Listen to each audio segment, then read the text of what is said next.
In 1942, there was a horrific nightclub fire in Boston at a club called the Coconut Grove. My great-grandfather was a local firefighter at the time, and he was called to the scene of that fire.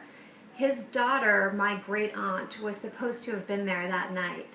She actually had gone home early, but he didn't know that, and so when he arrived at this fire, he was searching and searching for her. And what he saw there that night really scarred him for life, as it did a whole generation of Bostonians. However, when I decided to write about the fire, having grown up hearing the stories from my grandmother and my great-aunts and great-uncles, I wondered if it was a story that had been told too much. And so I emailed maybe 50 people, all of them under the age of 40, and I said, just respond yes or no. Are you familiar with the Coconut Grove fire? And only one person responded that yes, he had heard of the fire. So I felt that there was something really sad about that this event that had shaped a whole generation of people, now 2 generations later, had been largely forgotten.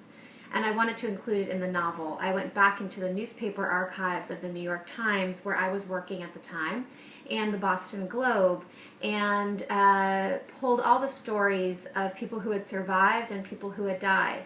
And I decided to use the names and stories of real people in the book to honor them.